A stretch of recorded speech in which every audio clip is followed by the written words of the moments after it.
Well, what a weekend. We're back this fresh week with sporting stories from, of course, the weekend and a preview or sneak peek, if you may, of what the week will look like in the world of sports. Welcome to Halftime. It's a segment on the front burner right here on Soup News Television.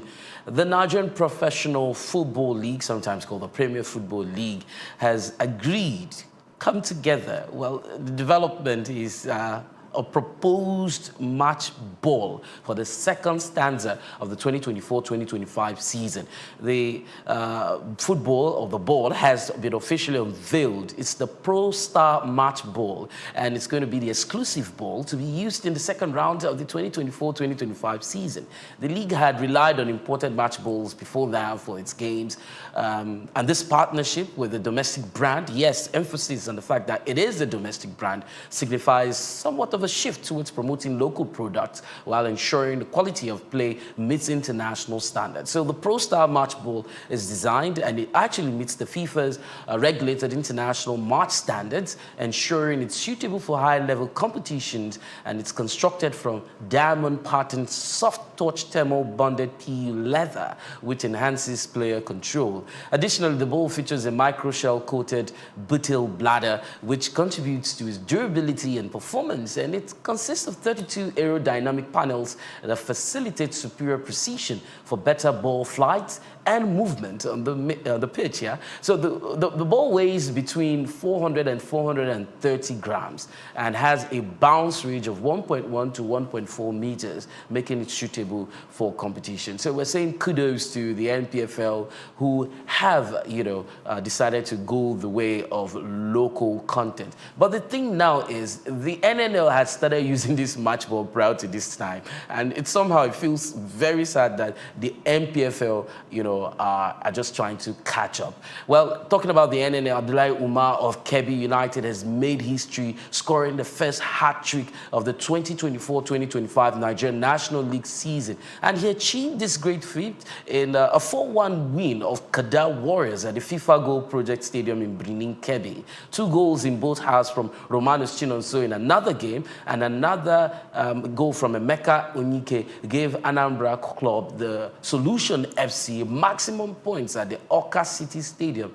It was one of the match day 6 fixtures of the ongoing league. Solution FC will go on to face Abakaliki FC in one of the match day 7 fixtures come Saturday. But then on your screen, you see some of the score lines of the games that were played over the weekend. Smart City, triumphing 2-0. Abia Comment settling for a barren draw. Edel losing to Warri Wolves by 1-2 at home. And in Conference B, we saw First Bank FC lose to Gateway. Austrian United winners over ABS. Rovers beating Madiba by the same number of goals, which is 1 goal. And of course, Sporting Lagos at the Onikon Stadium playing out a barren draw with Abakaliki FC. I'm sure that would hurt so bad. From there, we'll come back. I'll tell you we can continue taking a look at the NNL during Inside Sports, as that's 4 p.m. Nigerian time later today. But the federal government has earmarked 5.3 billion naira on the revival of Super Eagles World Cup hopes. Now, the National Sports Commission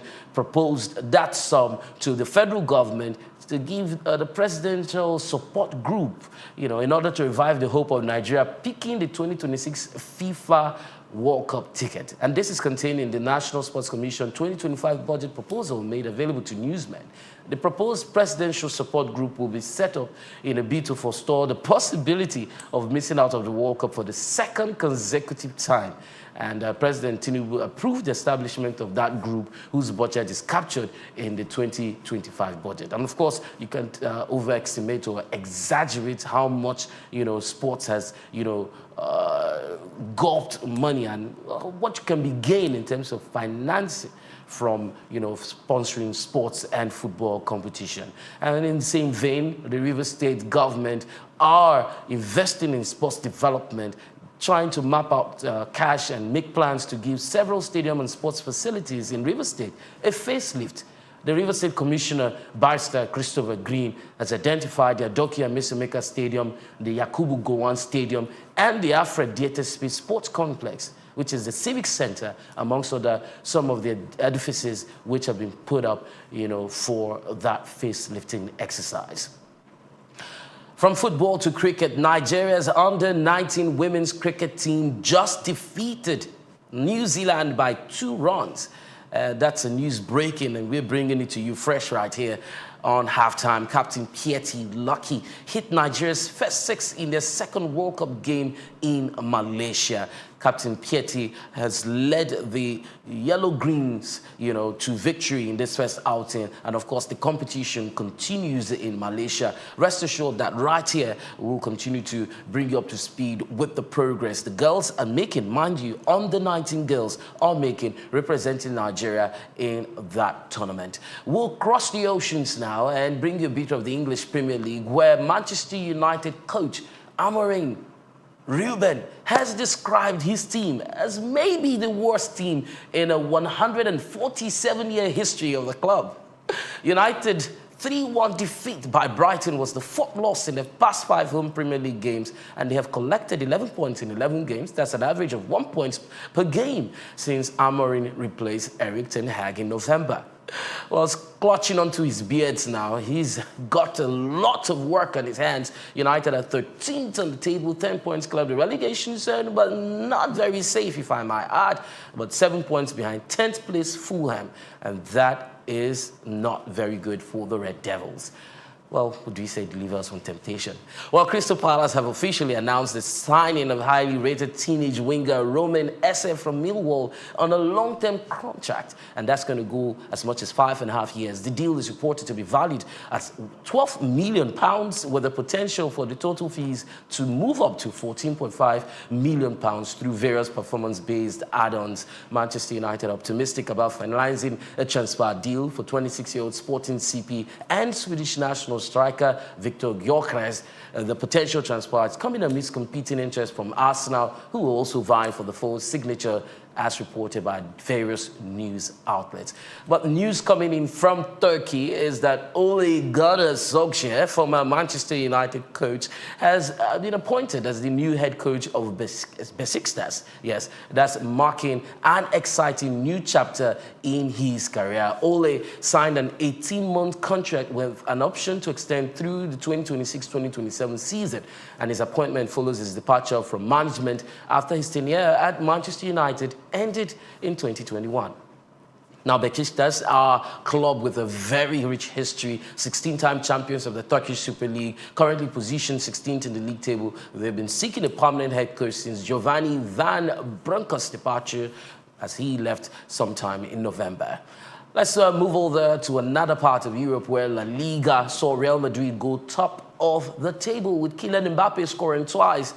And they came from behind to beat Las Palmas. Fabio Silva's close-range effort did give the visitors a surprise lead, but then Kylian leveled from the penalty spot after Sandro Ramirez fouled Rodrigo. The result means Real are top of the table, 2 points clear of Atletico Madrid, who lost against Leganes on Saturday. They had 3 goals ruled out for offside, including what could have been a hat-trick for Mbappe, while England midfielder Jude Bellingham did miss a host of other chances. Very quickly, tennis, the Australian Open is still ongoing, but then Naomi Osaka has retired from the competition. The Japanese star withdrew from the Open following her women's singles match against Switzerland's Belinda Bencic. That was on the 17th of January. 2-time champion of this tournament. She had to leave due to an injury while competing in the 3rd round against Bencic. Bencic went on to face American 3rd seed Coco Gauff yesterday, and the number 3 seed Gauff had to come from behind on Sunday to reach the quarterfinals at the Australian Open, earning a gritty 5-7, 6-2, 6-1 win over the new mom Belinda Bencic at the Rod Laver Arena. The NBA in sports business has made a significant move on Chinese social media app Red Note, becoming an early adopter among major U.S. sports leagues ahead of the impending ban. Of course, you know that TikTok in the U.S. faced some, shaky daddy kind of situation, if I had to use that. But we hear the services have been restored, on that platform. Some persons still complaining about CapCut. But then we'll deal extensively on this and much more on Inside Sports later on today. So join I and the crew at 4 p.m. Nigerian time as we bring you up to speed with what's happening in the world of sports right here on Suk News Television. Halftime is up. We'll be back to the crew in the studio right now. My name is TC Barrah. Have a great day.